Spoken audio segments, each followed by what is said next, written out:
Hello दोस्तों, welcome back to our YouTube channel Pathshala academy. दोस्तों, Indian polity की हमारी सीरीज में हम पढ़ रहे थे पार्लियामेंट यानी संसद। पिछली वीडियो में हमने जो मेंबर ऑफ पार्लियामेंट है उसके इलेक्शन तक इसको कंप्लीट कर लिया है, इस चैप्टर को। आज की वीडियो में हम पढ़ने वाले हैं कि दोनों सदन हैं उनकी अवधि क्या होगी, यानी किस अवधि तक वो कार्य करेंगे। सबसे पहले आता है दोस्तों राज्यसभा। ठीक है, राज्यसभा के बारे में दोस्तों ये है कि राज्यसभा एक कॉन्टिन्यूइंग चैम्बर यानी लगातार चलता रहने वाला एक सदन है। ठीक, ये पहली बार कब बनाया गया था दोस्तों? पहली बार क्या मतलब कब बनाया गया था? 1952 में। ठीक है, उसके बाद से ये लगातार चल रहा है, यानी परमानेंट बॉडी है ये, परमानेंट बॉडी। आगे बात सुनिए, परमानेंट बॉडी, इसको डिजोल्व नहीं किया जा सकता, इसको डिजोल्व यानी भंग नहीं कर सकते। आगे बात सुनिए, तो सबसे पहले क्या है कि 1952 में बनाया गया था, उससे के बाद से लगातार चलता आ रहा है परमानेंट बॉडी, इसको डिजोल्व नहीं कर सकते, भंग नहीं कर सकते। ठीक, दूसरी बात आती है इसके मेंबर्स, यानी कि मेंबर हैं इसका 1/3 यानी 1/3 मेंबर हैं, वो रिटायर होते हैं हर 2 साल के बाद। वो Rajya Sabha retires after every 2 year, यानी हर 2 साल के बाद इसके जो 1/3 मेंबर हैं वो रिटायर हो जाते हैं। ठीक है, अब जो 1/3 मेंबर रिटायर हुए हैं तो उनकी जगह नए मेंबर आते हैं। वो किससे आते हैं दोस्तों? फ्रेश इलेक्शन से, या फ्रेश इलेक्शन यानी फिर से इलेक्शन होते हैं उनके लिए, या फिर प्रेसिडेंशियल नॉमिनेशन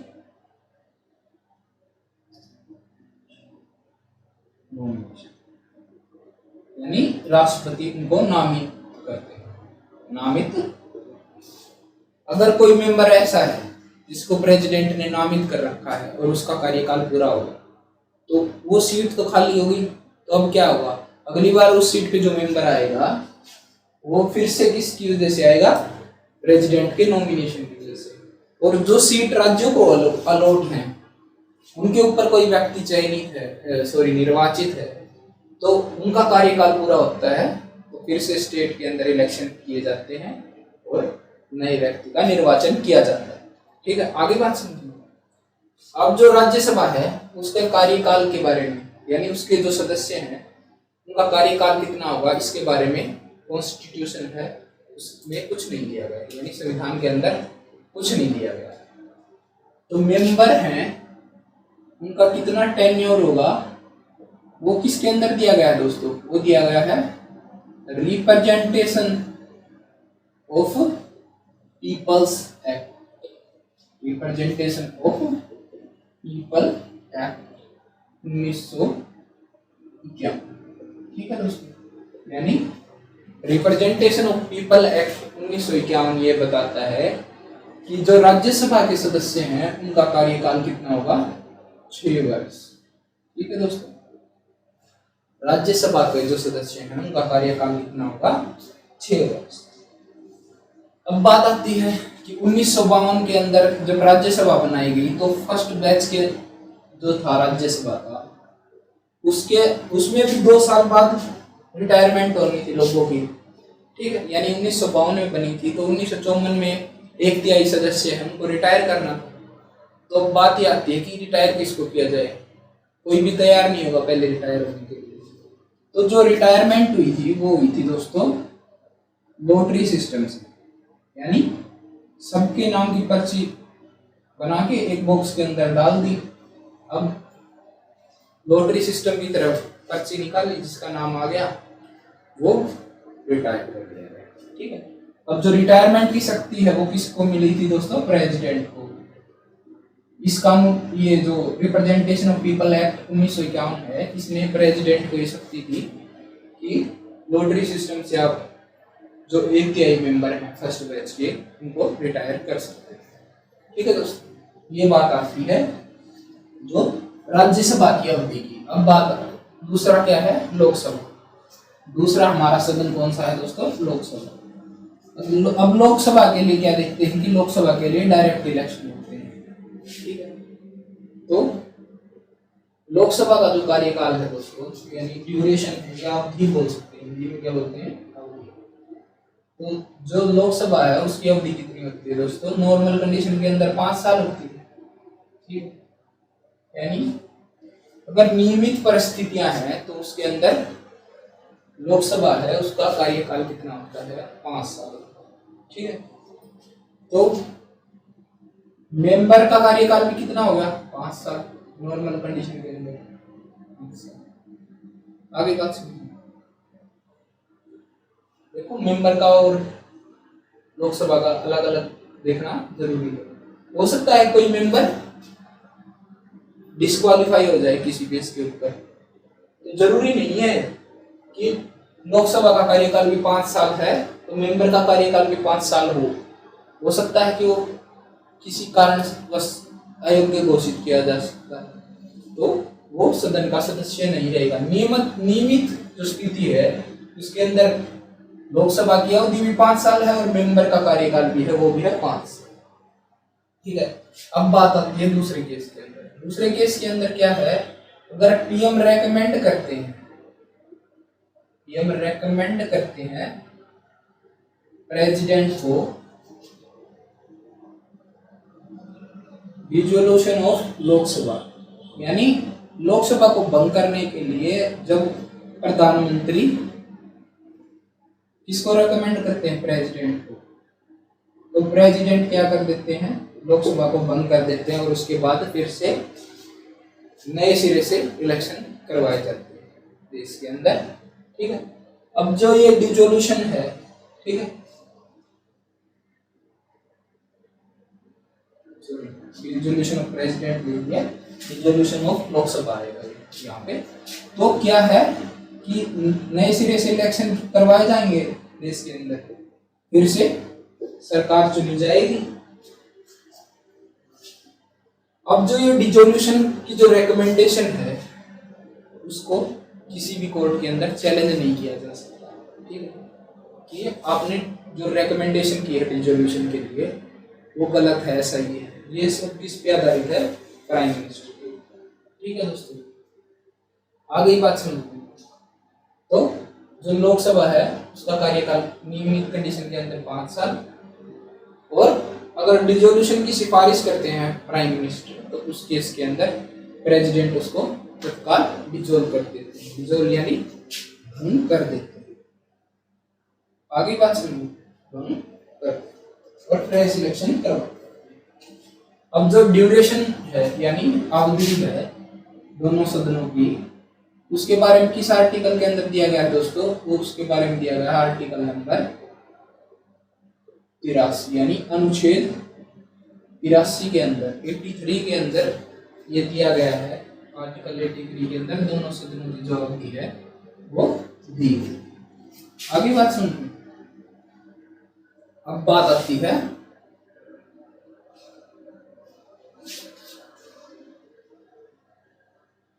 दूसरा अगला जो टॉपिक है वो हमारा membership of parliament. Membership of parliament यानी पार्लियामेंट की सदस्यता वो किस प्रकार हासिल की जाती है, उसके लिए क्या क्या क्वालिफिकेशन है, क्या क्या योग्यता है, किस प्रकार से किसी मेंबर को एग्रीगेट घोषित किया जा सकता है। ठीक है, उसकी ओथ क्या होगी, तो ये सारी चीजें मेंबरशिप ऑफ पार्लियामेंट के अंदर आती है। पहला नंबर क्या है दोस्तों, क्वालिफिकेशन। ठीक है,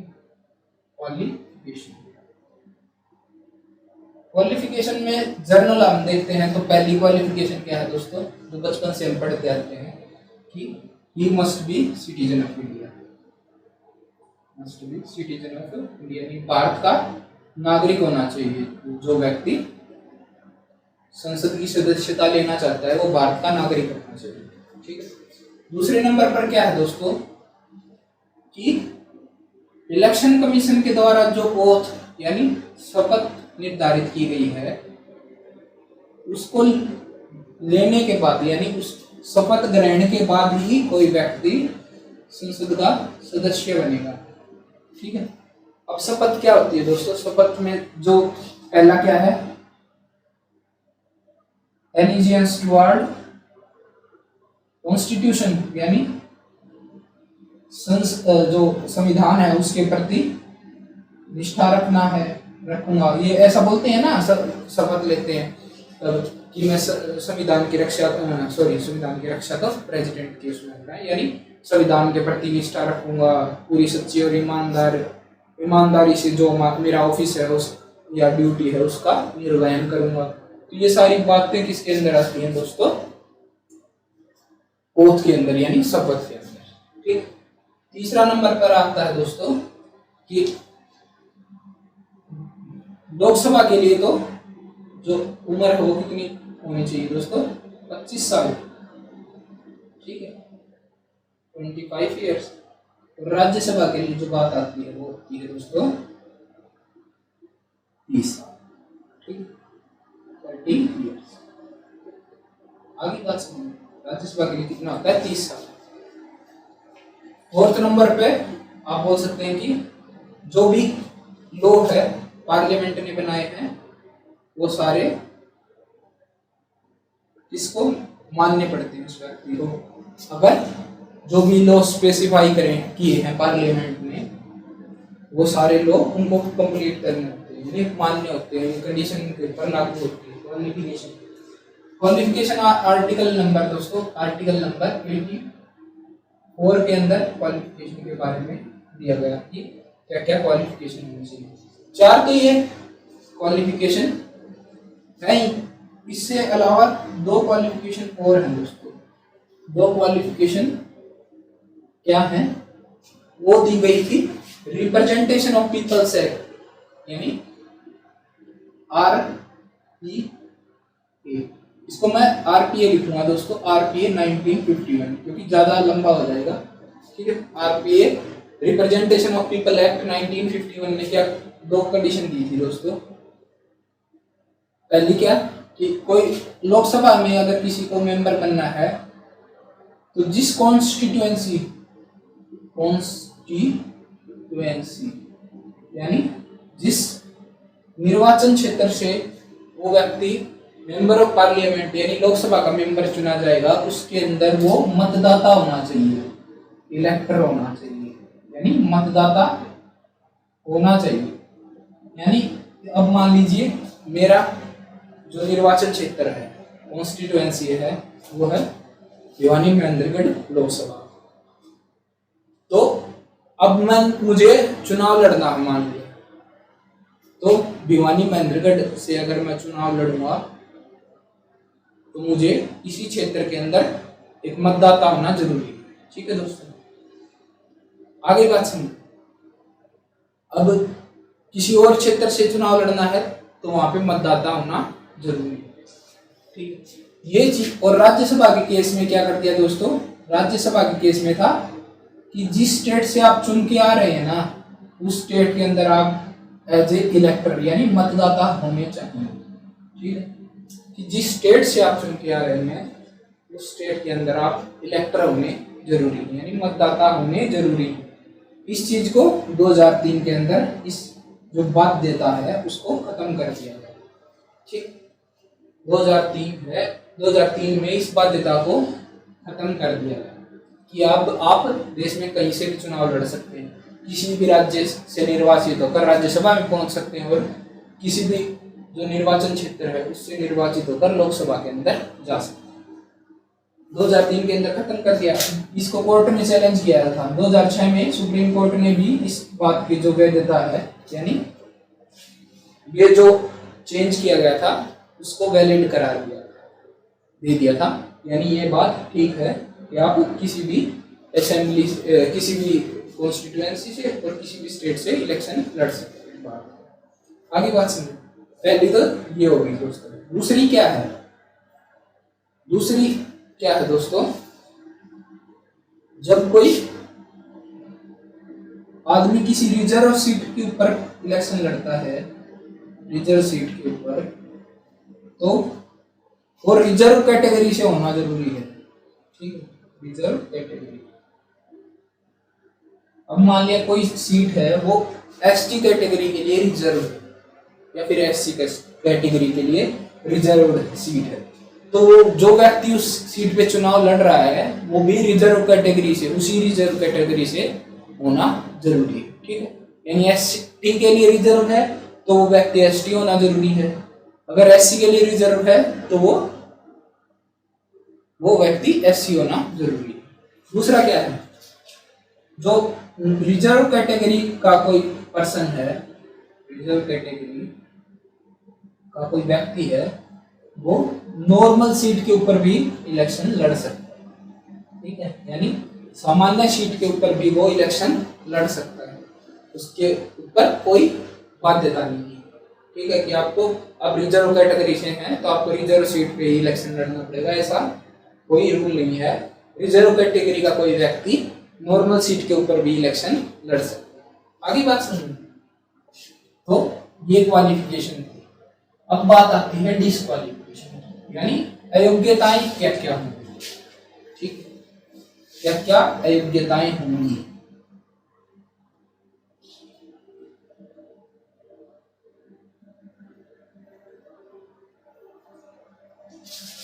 अयोग्यताओं में पहली बात आती है दोस्तों कि अयोग्यता देख लेते हैं।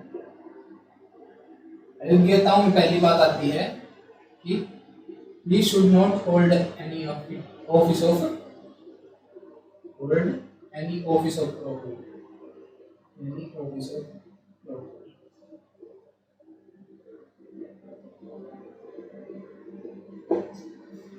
कि कोई भी व्यक्ति ऑफिस ऑफ प्रॉफिट को होल्ड नहीं करता, यानी लाभ के पद पर न हो, लाभ के पद पर न, जो किसी भी राज्य के अंदर मंत्री है, मुख्यमंत्री है, ठीक है, तो इन सबको लाभ का पद नहीं माना जाता। और कुछ ऐसे पद हैं जिनको गवर्नमेंट ने ये स्पेसिफाई कर रखा है कि ये लाभ के पद नहीं है, उन पद पर होने वाला व्यक्ति तो क्या कर सकता है, मेंबर ऑफ पार्लियामेंट बन सकता है। अगर कोई लाभ के पद के ऊपर है तो वो मेंबर ऑफ पार्लियामेंट नहीं बन सकता। दूसरा क्या है, जो ओथ है, जो इलेक्शन कमीशन ने जो ओथ तय की है वो लेना जरूरी है, यानी शपथ ग्रहण करना जरूरी है, ठीक। अगर कोई व्यक्ति बिना शपथ ग्रहण करे पार्लियामेंट की प्रोसीडिंग है, यानी सदन की कार्रवाई है,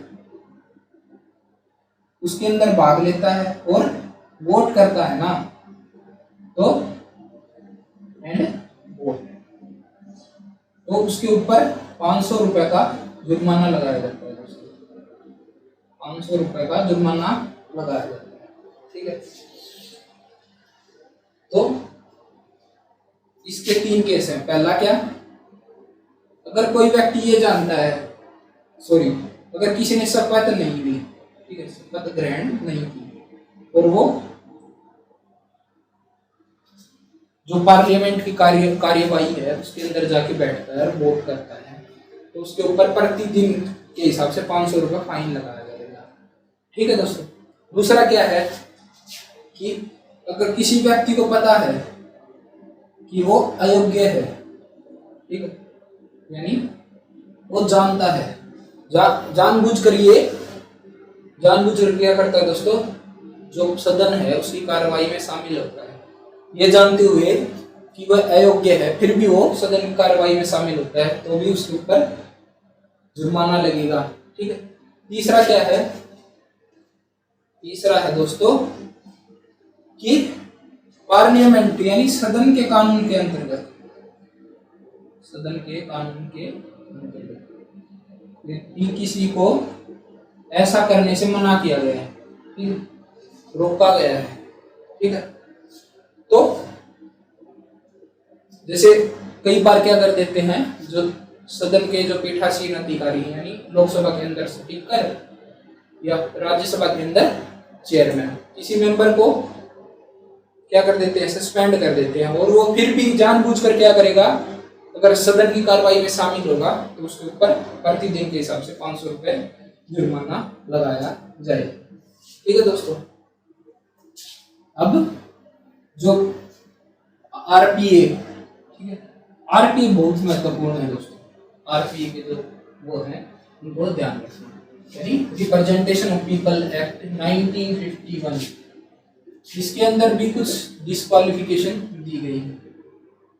डिस्क्वालिफिकेशन दी गई, पहली क्या है, किसी व्यक्ति को 2 साल से ज्यादा की सजा हो गई है, मान लिया 2 साल से ज्यादा की सजा मिली है, तो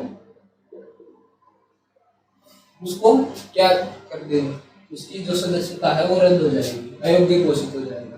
ठीक है, यानी या फिर प्रिवेंटिव डिटेंशन, प्रिवेंटिव डिटेंशन, अगर प्रिवेंटिव डिटेंशन के अंदर कोई है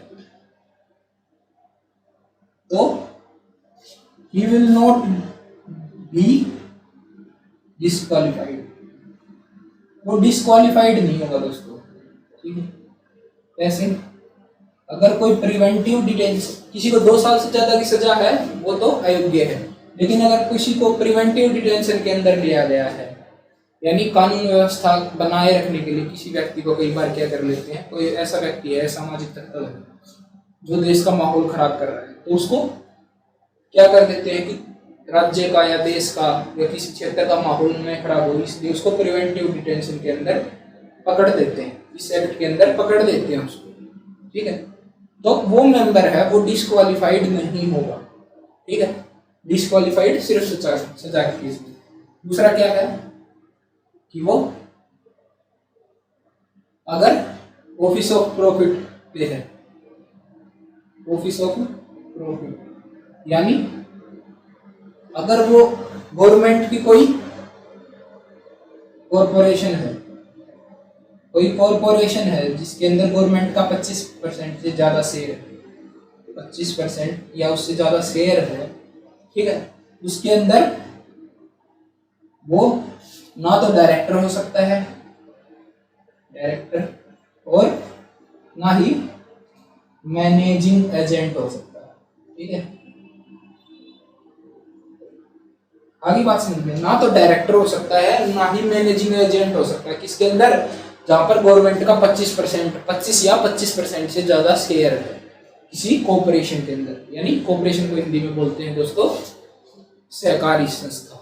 ठीक है, कोऑपरेटिव सोसाइटी या कॉर्पोरेशन, ठीक है, जिसके अंदर गवर्नमेंट का 25% से ज्यादा शेयर है, 25 या 25%, तो उसके अंदर वो ना ही डायरेक्टर हो सकता है ना ही वो मैनेजिंग एजेंट। तीसरा क्या आता है दोस्तों कि गवर्नमेंट के जो कॉन्ट्रैक्ट हैं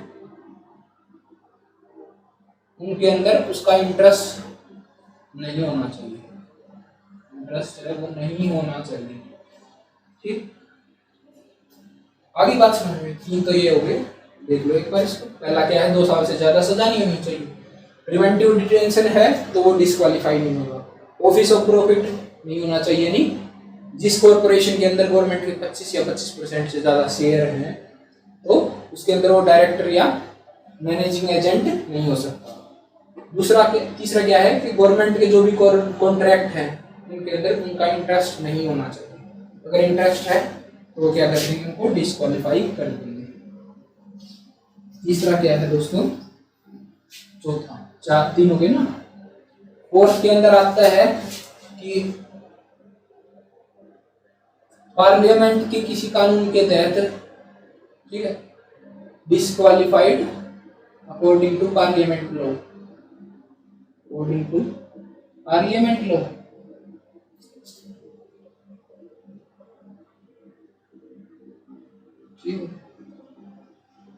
ये पार्लियामेंट के लॉ के हिसाब से उसको डिस्क्वालिफाइड यानी अयोग्य घोषित कर दिया। 5वां क्या है कि he must, he should not, he will not, sorry, he should not removed from the government office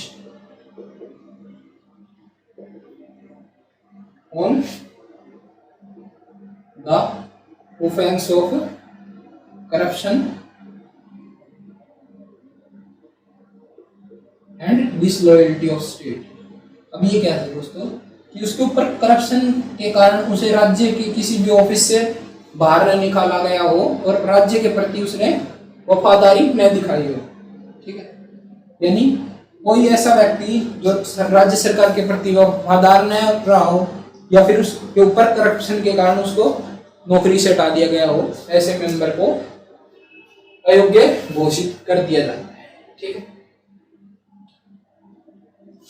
छठा क्या है दोस्तों, अगर कोई मेंबर डिस्क्वालिफाइड है और वो इलेक्टेड होके आ जाता है किसके अंदर, पार्लियामेंट के अंदर,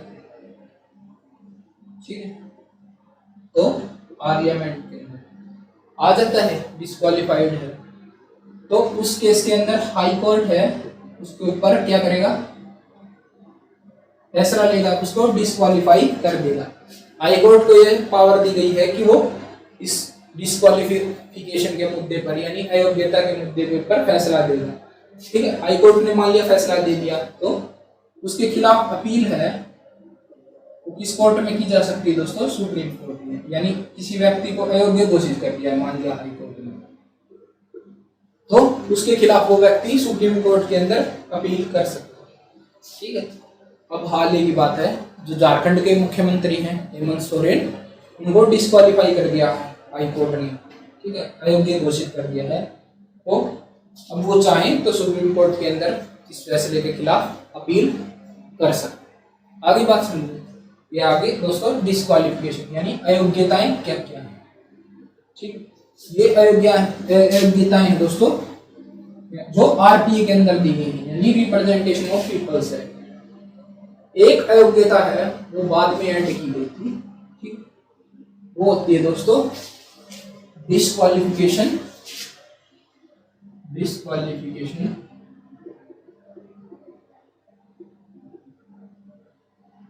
on the basis of anti defection, यानी दल बदल कानून के तहत अगर किसी को अयोग्य घोषित किया जाता है। दल बदल कानून क्या होता है दोस्तों, यानी कोई व्यक्ति अगर किसी पार्टी से चुनाव लड़ता है और बाद में किसी दूसरे दल के अंदर चला जाता है तो उसके केस में उसकी क्या होती है दोस्तों, उसके ऊपर दल बदल कानून लागू होता है, ठीक है। अब इसके अंदर क्या है दोस्तों, अगर कोई व्यक्ति अपनी मर्जी से क्या कर देता है, रिजाइन कर देता है, तो वो क्या हुआ, उसको जो मेंबर ऑफ पार्लियामेंट है उसका ऑफिस छोड़ना पड़ेगा। दूसरा क्या है,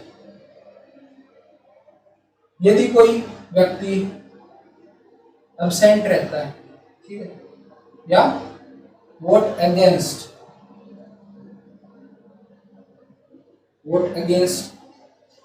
द पार्टी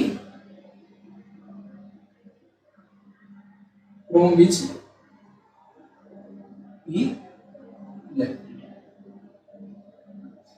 ठीक है। इसको एब्सेंट को एब्सटेन बोलते हैं, यानी वो सदन की कार्रवाई से बाहर रहता है, यानी उसको एब्सेंट रहता है। या फिर जो पार्टी जिसके पार्टी से वो इलेक्ट होके आया है, चुन के आया है, जिस पार्टी की टिकट के ऊपर उसके जो मर्जी है उसके खिलाफ वोट करता है, ठीक है। यानी मान लिया राष्ट्रपति का चुनाव है, एक पार्टी ने किसी कैंडिडेट को समर्थन कर दिया और उसका मेंबर ऑफ पार्लियामेंट किसी दूसरे कैंडिडेट को वोट कर देता है, तो उस केस के अंदर जो पार्टी है वो क्या कर सकती है, इलेक्शन कमीशन को रेकमेंड कर सकती है कि आप इनको डिस्क्वालीफाई कर दीजिए, अयोग्य घोषित कर दीजिए। तीसरा केस क्या है, अगर कोई इंडिपेंडेंट कैंडिडेट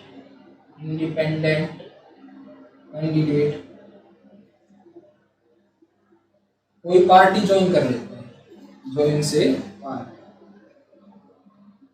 यानी कोई स्वतंत्र उम्मीदवार है, जनता ने उसको स्वतंत्र रूप से भेजा है। मान लिया जनता को कोई सी भी पार्टी नहीं पसंद है, ठीक है, तो वो क्या करेगी, उनके जो कैंडिडेट है उनको हरा देगी।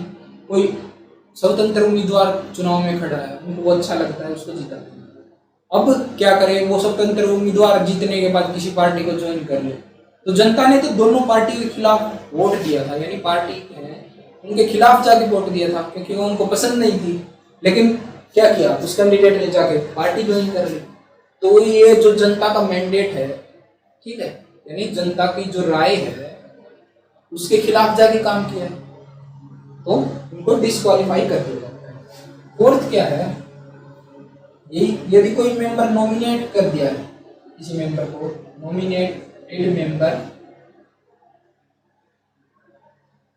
joins a party after 6 months,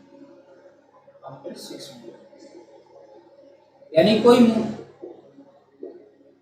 ऐसा व्यक्ति जिसको राष्ट्रपति ने नामित किया है और वो नामित होने के बाद 6 महीने के बाद कोई पार्टी ज्वाइन कर लेता है, तो उस केस के अंदर उसको अयोग्य घोषित कर दिया जाएगा। आगे बात सुनिए, ठीक है दोस्तों। 4 है, पहला रेजिग्नेशन से, यानी अपनी मर्जी से कोई रिजाइन करता है। दूसरा क्या है कि अगर वो वोटिंग से अब्सटेन यानी गैरहाजिर रहता है, या फिर जिस पार्टी की टिकट पे वो चुनाव लड़ा है, जीता है, उसके अगेंस्ट वोट करता है, उसकी इच्छा के अगेंस्ट वोट करता है, तो वो अयोग्य घोषित होगा।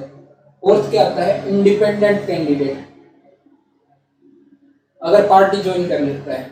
और नॉमिनेटेड मेंबर पार्टी ज्वाइन करता है लेकिन 6 महीने के बाद, 6 महीने से पहले कर लेगा तो अयोग्य नहीं है, लेकिन 6 महीने के बाद अगर करता है तो क्या है, वो अयोग्य घोषित हो जाएगा। ठीक है दोस्तों, आगे बात सुनिए।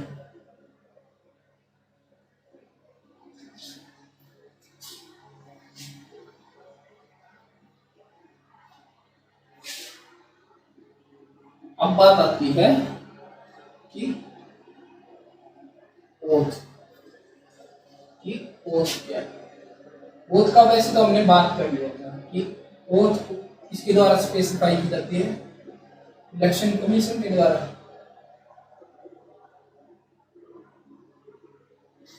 ठीक है, जिसके अंदर पहले पॉइंट पे क्या आता है, to bear faith and allegiance towards constitution, यानी संविधान के प्रति विश्वास और निष्ठा रखूंगा। दूसरा क्या है दोस्तों, दूसरा है टू प्रोटेक्ट सोवरेनिटी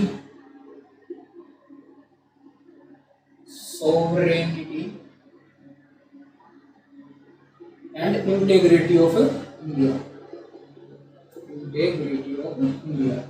यानी भारत की जो संप्रभुता है और एकता है, सॉरी अखंडता है, उसको क्षुण्ण रखूंगा, ऐसा बोलते हैं कि उसको नुकसान नहीं पहुंचूंगा। तीसरा क्या है, to faithfully execute his official duty, यानी जो उनकी ड्यूटी है, ऑफिशियल ड्यूटी है, वो पूरी ईमानदारी से निभाए। ठीक है दोस्तों, आगे बात सुनिए। ये होती है oath. Oath member of parliament को कौन जाता है दोस्तों, स्पीकर ऑफ लोकसभा के अंदर स्पीकर, और या फिर प्रोटेम स्पीकर। प्रोटेम स्पीकर के बारे में आगे पढ़ेंगे, प्रोटेम स्पीकर क्या होता है दोस्तों। और राज्यसभा के अंदर कौन दिलाता है, राज्यसभा के अंदर दिलाता है चेयरमैन।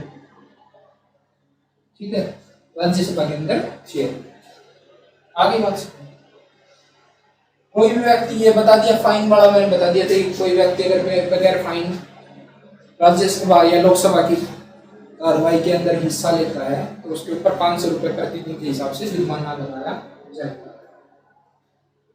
ठीक है, आगे बात ध्यान समझ में। ठीक है दोस्तों, अब बात आती है कि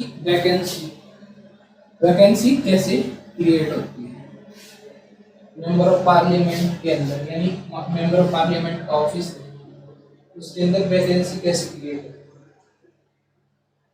पहला केस क्या है दोस्तों, डबल मेंबरशिप। डबल मेंबरशिप के अंदर क्या है,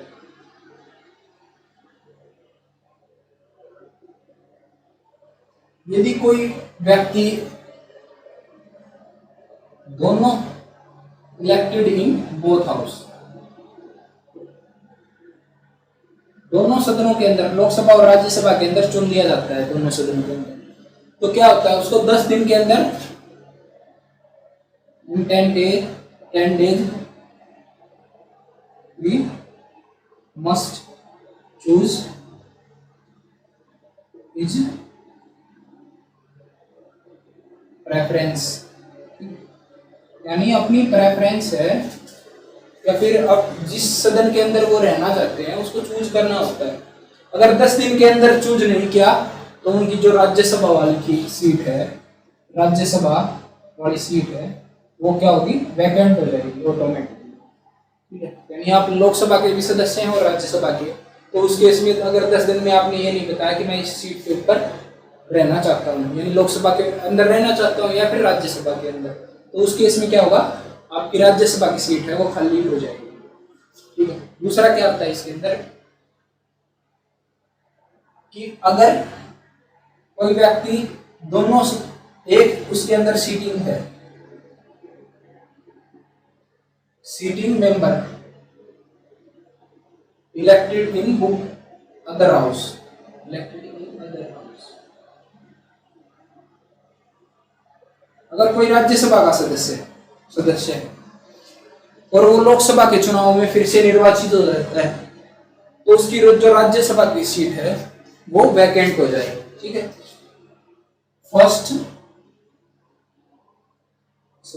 seat in first house will be vacant, यानी जो पहला हाउस है जिसके अंदर वो सदस्य था तो उसके अंदर उसकी सीट वैकेंट हो जाए।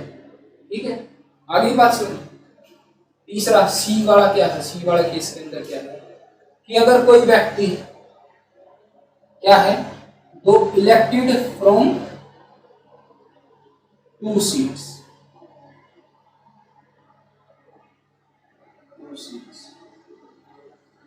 यानी 2 सीटों के ऊपर चुनाव जीत गया। जैसे हाल ही में पिछले इलेक्शन के अंदर देखा था, क्या देखा था दोस्तों, 2014 में जो हमारे प्रेजेंट प्राइम मिनिस्टर हैं नरेंद्र मोदी जी, उन्होंने एक तो वाराणसी से, दूसरा चुनाव कहाँ से लड़ा था, अहमदाबाद से।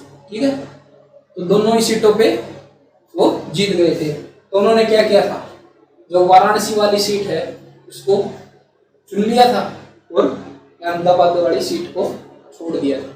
ठीक है, तो अगर कोई व्यक्ति चुनाव नहीं करता, कोई भी अगर चूज नहीं करता ना, तो in case he will not choose any seat, अगर कोई सीट नहीं चुनता मान लिया तो वो सीट will be vacant, तो दोनों सीटें खाली हो जाएंगी इस केस के अंदर। अगर वो ये नहीं बताता इलेक्शन कमीशन को या फिर पार्लियामेंट को कि मैं किस सीट से इलेक्टेड हूं या फिर कौन सी सीट मैंने चूज की है, तो उस केस के अंदर तो जो दोनों सीटें हैं जिनके ऊपर वो निर्वाचित हुआ है वो दोनों खाली हो जाएंगी, वैकेंट हो जाएंगी। ठीक है दोस्तों, आगे बात सुनिए।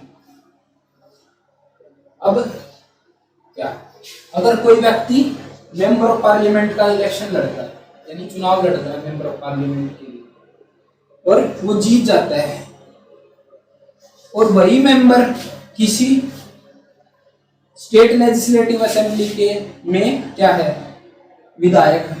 ठीक, यानी मेंबर ऑफ पार्लियामेंट भी हो गया और क्या हो गया, स्टेट लेजिस्लेटिव के अंदर क्या है, विधायक भी।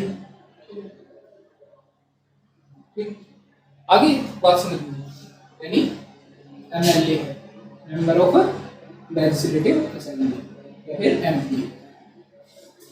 तो अगर एमपी चुन लिया और पहले से ही वो एमएलए है, तो उसको क्या करना होगा दोस्तों, 15 दिन के अंदर चूज करना होगा कि वो कहाँ पर रहेंगे, स्टेट लेजिस्लेटिव असेंबली में यानी राज्य विधानसभा में, या फिर मेंबर ऑफ पार्लियामेंट की पोस्ट सीट के ऊपर रहेंगे। अगर नहीं चुनते तो उस केस में जो उनकी मेंबर ऑफ पार्लियामेंट है, पार्लियामेंट वाली जो सीट है वो क्या होगी, वैकेंट हो जाएगी। ठीक है दोस्तों, पार्लियामेंट की सीट है वो वैकेंट हो जाएगी। आगे बात सुनिए, पार्लियामेंट की सीट वैकेंट हो जाएगी। वैकेंसी ये तो पहले टाइप की यानी डबल मेंबरशिप वाली। अब बात करते हैं दूसरे नंबर पर क्या आता है दोस्तों, डिस्क्वालिफिकेशन। यानी अगर कोई मेंबर डिस्क्वालीफाई हो गया तो क्या होगा, उस केस के अंदर मेंबर ऑफ पार्लियामेंट की वो सीट खाली हो जाएगी। तीसरा क्या है, रेजिग्नेशन। ठीक, रेजिग्नेशन से खाली हो गया। फोर्थ है दोस्तों अब्सेंट।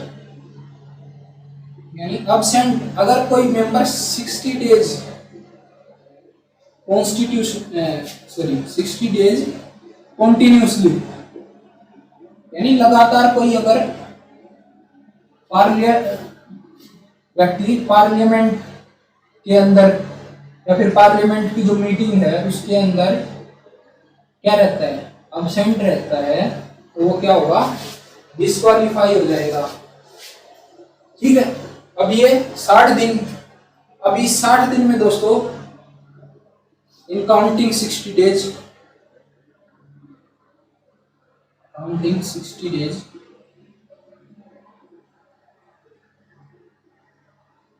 जो 60 दिन है हम उसकी काउंटिंग करनी है हमें, तो इसके अंदर वो दिन शामिल नहीं होते जिस टाइम क्या हो, द हाउस इज प्रोरग्यूड, यानी जब जो सत्र है लोकसभा और राज्यसभा का वो स्थगित है। ठीक, यानी लोकसभा और राज्यसभा सत्र के अंदर नहीं, मीटिंग नहीं चल रही, तो इस केस में वो 60 दिन नहीं गिने जाते। अब मान लिया जैसे पहले क्या होगा, शीतकालीन सत्र है, शीतकालीन सत्र के बाद क्या आता है दोस्तों, मानसून सत्र, तो उसके अंदर ज्यादा गैप हो गया, मान लिया 3 महीने का गैप हो गया, तो उस केस के अंदर 60 दिन तो एब्सेंट हो ही गए। क्यों, क्योंकि स्थगित है सत्र। उस केस में पार्लियामेंट की मीटिंग है या फिर पार्लियामेंट के जो सेशन है उसके अंदर आ नहीं सकता, क्यों, स्थगित है, तो वो दिन नहीं गिने जाते। या फिर और इफ पार्लियामेंट इज एडजर्न और 4 days और more days, यानी या तो प्रोरग्यूड है यानी स्थगित है, या फिर उसका स्थगन है ना वो 4 दिन या उससे ज्यादा का। ठीक है, मान लिया आज क्या तारीख है, 28 अगस्त, आज मतलब अब सेशन चल रहा है लगा लीजिए, और जो सभापति हैं उन्होंने जो क्या है सदन है उसको 10 दिन के लिए स्थगित कर दिया, यानी 10 दिन के बाद फिर से मीटिंग होगी, यानी सेशन के अंदर आएगा सदन। तो उस केस के अंदर ये 60 डेज हैं वो काउंट नहीं। ठीक है, आगे बात सुनो, ये होती है वैकेंसी की 4 कंडीशन। वो 5th कंडीशन क्या है, अदर केसेस के अंदर क्या है कि वो कानून जिसके अंदर जैसे अब अदर केसेस में क्या है कि हाई कोर्ट है वो किसी को डिस्क्वालीफाई कर देता है, या फिर डिस्क्वालीफाई अंडर पार्लियामेंट्री लॉ। ठीक, नहीं पार्लियामेंट्री लॉ के अंदर डिस्क्वालीफाई होता है। ठीक है, तो उसके या फिर एंटी डिफेक्शन लॉ यानी दल बदल कानून के तहत अगर कोई डिस्क्वालीफाई होता है तो क्या होगा, मेंबर ऑफ पार्लियामेंट का जो ऑफिस है उसके अंदर वैकेंसी क्रिएट हो जाएगी। आगे बात सुनो, यानी वो जो सीट है वो खाली हो जाएगी। लोकसभा या राज्यसभा। ठीक है, आगे बात समझो दोस्तों। वैकेंसी होगी हमारी। अब बात आती है कि सैलरी और अलाउंस के बारे में। सैलरी, अलाउंस और पेंशन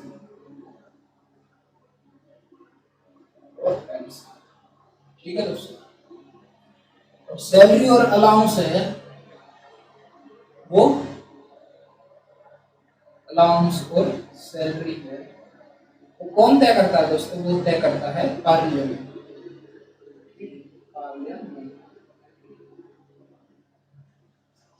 सबसे पहले जो सैलरी और अलाउंस के लिए जो कानून आया था वो मेंबर्स के लिए तो आया था। मेंबर ऑफ पार्लियामेंट के लिए कब आया था दोस्तों? वो आया था 1954 के अंदर, यानी 1954 के अंदर कानून लाया गया था कि जो मेंबर ऑफ पार्लियामेंट है उनकी सैलरी कौन तय करेगा? पार्लियामेंट यानी संसद तय करेगी। फिर या और officer of parliament, officer of parliament यानी सदन के जो अधिकारी हैं उनकी सैलरी तय करने के लिए कानून कब आया था दोस्तों? वो आया था 1953 के अंदर। ठीक है, ऑफिसर के अंदर देखो दोस्तों कौन कौन आता है। ऑफिसर के अंदर आता है chairman of Rajya Sabha, chairman of Rajya Sabha, और deputy chairman of Rajya Sabha, deputy chairman of Rajya Sabha, speaker of Rajya Lok Sabha, Lok Sabha, और डेप्यूटी स्पीकर ऑफ लोकसभा। ये चार हैं। ये क्या किसके अंदर आते हैं दोस्तों? Officer of parliament. ठीक है, लोकसभा और राज्यसभा के जो ऑफिसर हैं उसके अंदर कौन आते हैं? Chairman of Rajya Sabha, deputy chairman of Rajya Sabha, speaker of Lok Sabha और डेप्यूटी स्पीकर ऑफ लोकसभा। अब जो चेयरमैन है इनकी जो सैलरी है वो अलग से होती है, और इन तीनों की जो सैलरी है वो member of parliament, same as member of parliament, यानी मेंबर ऑफ पार्लियामेंट है उनके समान होती है। ठीक है, उनको जो सैलरी मिलती है वही सैलरी किसको मिलती है? Deputy chairman, speaker of Lok Sabha और डेप्यूटी स्पीकर। और चेयरमैन ऑफ राज्यसभा है उनकी सैलरी अलग से। ठीक है, 2018 के अंदर इनकी सैलरी 1.5 लाख से बढ़ाकर कितनी कर दी दोस्तों? 4 लाख। और मेंबर ऑफ पार्लियामेंट की कितनी करी थी 2018 में? 50,000 से बढ़ाकर 1 लाख। ठीक है, और जो भी अलाउंस हैं वो रह गए अलग। ठीक है,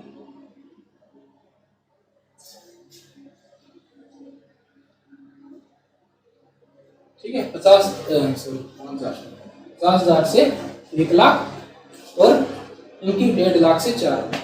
आगे बात सुनिए। अलाउंस के अंदर इनको मंथली अलाउंस अलग से मिलता है, डेली अलाउंस भी 1000 मिलता था पहले, अब 2000 कर दिया है। ठीक है, ऑफिस का जो अलाउंस है वो 60,000 के करीब है। तो ये सैलरी और अलाउंस है। ये जो चीजें याद रखना, मेंबर ऑफ पार्लियामेंट का 1954 के अंदर आया था और इनका कब आया था? 1953। ऑफिसर के अंदर कौन कौन आता है दोस्तों? Chairman of Rajya Sabha, deputy chairman of Rajya Sabha, speaker of Lok Sabha और डेप्यूटी स्पीकर ऑफ लोकसभा। ठीक है दोस्तों, अब ये जर्नल वाला पार्ट है हमारा कंप्लीट हो गया। अब कल हम अगली क्लास में जो पढ़ेंगे वो पढ़ेंगे ऑफिसर के बारे में, यानी लोकसभा और राज्यसभा प्रिसाइडिंग ऑफिसर। प्रिसाइडिंग का मतलब क्या होता है दोस्तों? जो अध्यक्षता करते हैं। जैसे लोकसभा के अंदर कौन होता है? स्पीकर, और उनके बाद डेप्यूटी स्पीकर, और राज्यसभा के अंदर होता है चेयरमैन और डेप्यूटी चेयरमैन। ठीक है, इनके बारे में पढ़ेंगे अगली क्लास के अंदर। ठीक है दोस्तों, तो अगर ध्यान से पढ़ना इसको, क्योंकि ये इंपॉर्टेंट टॉपिक है हमारा पार्लियामेंट वाला। ठीक है दोस्तों, तो आज की क्लास यहीं तक रखते हैं।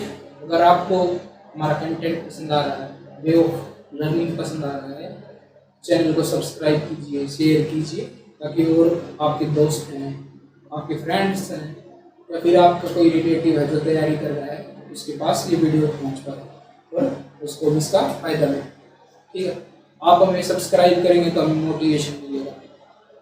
आप कमेंट करके ये भी बताएं कि क्या क्या कमी है, क्या क्या खामियां हैं, तो ताकि हम उसको जल्दी से जल्दी दूर कर सकें। ठीक है दोस्तों, बाकी जो हमारी फिजिकल ज्योग्राफी वाली सीरीज है वो भी लगातार हम उसके ऊपर वीडियो अपलोड कर रहे हैं। ठीक है, तो ध्यान से आप पढ़ते हैं। आज की क्लास यहीं पर रखते हैं। धन्यवाद। जय हिंद, जय भारत।